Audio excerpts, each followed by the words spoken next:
A quick one, guys. Do you know the spacebar is an astronaut's favorite key on the keyboard? Okay, that's just a joke. Alright, welcome to today's video, where we'll be discussing why Jeff Bezos' Blue Origin is better than Elon Musk's SpaceX, but before we begin, kindly hit the thumbs up and also subscribe to the channel. Jeff Bezos and Elon Musk are household names, and the only reason anyone on planet Earth wouldn't know them might be because such a person has been living under a rock for some time. Let's do a brief about both companies, shall we? How do you organize a space party? You plan it. Space Exploration Technologies Corp., SpaceX, is an American aerospace manufacturer and space transportation services company headquartered in Hawthorne, California. Elon Musk founded it in 2002 with the goal of reducing space transportation costs to enable the colonization of Mars. SpaceX has manufactured Falcon 9 and Falcon Heavy launch vehicles, several rocket engines, Dragon cargo, crew spacecraft, and Starlink communications satellites, and the company is undoubtedly one to watch out for. Elon Musk's SpaceX achievements include the first privately funded liquid propellant rocket to reach orbit, Falcon 1 in 2008, the first private company to successfully launch, orbit, and recover a spacecraft, Dragon in 2010, the first private company to send a spacecraft to the intertidal propulsive landing for an orbital rocket, Falcon 9 in 2015, the reuse of an orbital rocket, Falcon 9 in 2017, and the first private company to send astronauts to orbit and to the International Space Station, SpaceX Crew Dragon Demo 2 in 2020. SpaceX has flown the Falcon 9 series of rockets over 100 times. Blue Origin, on the other hand, is an American privately funded aerospace manufacturer and suborbital spaceflight services company headquartered in Kent, Washington. Founded in 2000 by Jeff Bezos, who later went on to become the chief executive officer of Amazon, the company is led by CEO Bob Smith. It aims to make access to space cheaper and more reliable through reusable launch vehicles. Blue Origin employs an incremental approach from suborbital to orbital flight, with each developmental step building on its prior work. The company motto is Gradatim Ferociter, Latin for step by step ferociously. And I think the motto isn't just an ordinary one. It means every word it is made up of. Blue Origin is developing a variety of technologies with a focus on rocket-powered vertical takeoff and vertical landing (VTVL) vehicles for access to suborbital and orbital space. The company's name refers to the blue planet Earth as the point of origin. Why didn't the sun go to university? Because it already had 1,000,000 degrees. For years now, many have been comparing both companies just like they make comparisons between the founders. Both founders, Elon Musk and Jeff Bezos, have been fighting for the top spot of the richest man in the world, even though Elon Musk is currently sitting comfortably at the top, and also his company SpaceX won a $2.89 billion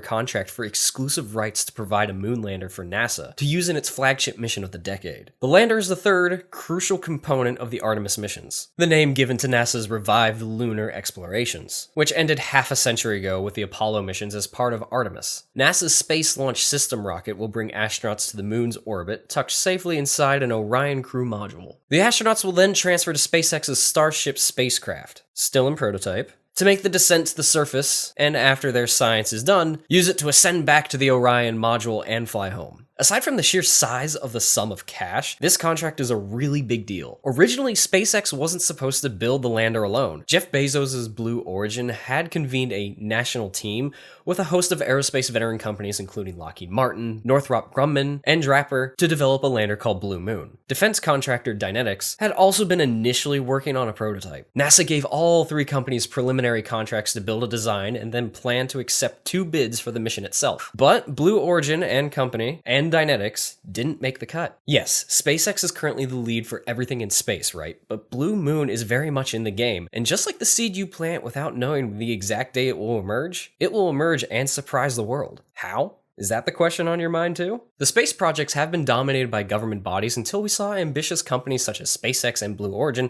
diving into the diverse area. The two are the most prominent names in the private space community, even though many know SpaceX better due to its Falcon 9 landing. Elon and Jeff have been on the competition radar for their interests in the area of autonomous vehicles. Similarly, in the space segment, while the two companies might look quite similar in their attempts to explore space, the ideology and the approach of these companies vary quite significantly. But one thing cannot be denied, that they both are developing large, reusable vehicles capable of carrying people and satellites across space. Blue Origin does not come out to be so ambitious in gaining traction. In the last 2 years alone, SpaceX has performed 21 launches, representing about 20% of roughly 100 worldwide launches. It is not more news that it also became the first private company to successfully launch its SpaceX Falcon 9 rocket into space. It is the first time that commercially developed space vehicles, owned and operated by a private entity rather than NASA, NASA have transported humans into orbit. Musk's obsession with exploring Mars and the other space is not unknown. Back in 2001, he came up with the idea for Mars Oasis and even pledged a few $1 million for the project. Blue Origin, on the other hand, is yet to launch anything into orbit, but its ambitions are not too different from SpaceX. Its rocket, called the New Glenn, is often the talk of the town, and the company is aiming to launch it later this year. This rocket will be powered by an engine developed by the company itself, called the BE-4. It was secretly founded in 2000 by Jeff Bezos, but has gained attention only after 2015. It is also working on New Shepard, a vertical takeoff and vertical landing rocket that the company wants to use for human tourism. Also in 2018, SpaceX sent an AI-based robot called Simon, short for Crew Interactive Mobile Companion, to the International Space Station. It was designed to help astronauts perform their work, such as scientific experiments. It became the first AI technology to be launched to the space station. Not just that, the recently launched Falcon 9 rocket also made use of artificial intelligence. It has a sophisticated AI autopilot that steers the cone-shaped Crew Dragon. Once it reaches within 60 feet of the space station, the astronauts then maneuver it. But Blue Origin, Bezos' parent company, Amazon's cloud unit, AWS, recently unveiled a new space business segment called Aerospace and Satellite Solutions Business Segment. With an aim to bring AWS services to space enterprises and the satellite industry, it aims to help them with spaceflight operations. It aims to reimagine space system architectures, launch services that process space data on Earth, and provide secure, flexible, scalable, and cost-efficient cloud solutions to space missions. It might hardly come as a surprise if Blue Origin tries to benefit from it in the coming future. Blue Origin isn't just giving SpaceX a run for its money, it is offering something better. Basically, people need to understand that Blue Origin's New Shepard isn't meant to go as far up as the Falcon 9. The vehicle is only designed to take people to suborbital space for about 4 minutes. An object at that height isn't going fast enough to make a full rotation around Earth, so it hasn't quite broken free of the bonds of the planet's gravity and will eventually be pulled back down to the surface. Because New Shepard doesn't need to go to the same heights as the Falcon 9, its shape doesn't need to be as tall and thin. Blue Origin's rocket sports a thicker and shorter structure, making it a tad easier to land vertically, albeit a still challenging task. SpaceX's Falcon 9 also has a lot more thrust and energy behind it when it's going into space too. A whopping 1.5 million pounds of thrust lift the vehicle off the ground, compared to the maximum thrust of 100,000 pounds that the New Shepard achieves. That means the Falcon 9 has a lot more force behind it as it starts its final descent. If these differences weren't enough, Falcon 9 is also orientated completely differently at the time of its descent. It's at a horizontal configuration compared to Earth, meaning the company must do a complicated flip maneuver to get Falcon 9 into position for landing. The New Shepard remains mostly vertical for the entirety of its flight. Landing a rocket vertically after it reaches the edges of space is an incredible challenge that no one has quite mastered before. The feat belongs in the record books, though it's unclear the exact record that the Blue Origin now holds. SpaceX has many firsts in its name. For instance, building and sending liquid-fueled rockets in Earth's orbit, developing a smaller launcher, successfully launching, orbiting, and recovering spacecraft, developing the cheapest rocket, first private company to send humans into space, and more. Blue Origin, on the other hand, likes to take smaller steps at a time. It has so far developed a suborbital capsule system, acquired the technology of reusable rockets with vertical takeoff and landing, made a 2-stage orbital launch vehicle with New Glenn, and soon aims to send astronauts to the moon again. While SpaceX has sent many rocket designs to orbit and recently sent astronauts to space, Blue Origin is working towards it. It has till now flown suborbital rocket flights and is in the early stages of assembling its first rocket capable of reaching orbit. Though there is a visible lag, Blue Origin is well set for giving major healthy competition to SpaceX. Especially with Amazon's Kuiper project in AWS Space Unit, it can soon be expected to make a competitive move against SpaceX. Overall, comparing suborbital spaceflight to orbital spaceflight is pretty controversial. It's almost like comparing mountain climbing at the gym with climbing Mount Everest. The types of landing techniques involved can hardly be viewed on the same playing field since New Shepard and Falcon 9 are drastically different vehicles. Blue Origin has designed their rocket to be reusable from day one. Elon is trying to take the first stage of his rocket, which is expendable, make some tweaks to it, and then make it reusable. The reusability Blue Origin used in designing his rocket makes it better than SpaceX that has been in the limelight since the launch of its rocket. There you have it, guys. Let me know what you think about both Blue Origin and SpaceX in the comments section. If you want to stay up to date with all my new videos coming out, make sure you subscribe and hit the notification bell icon next to the subscription button. Turn on all notifications. That way, you'll be notified whenever a new video is released. Do have a great time. Till next time, bye!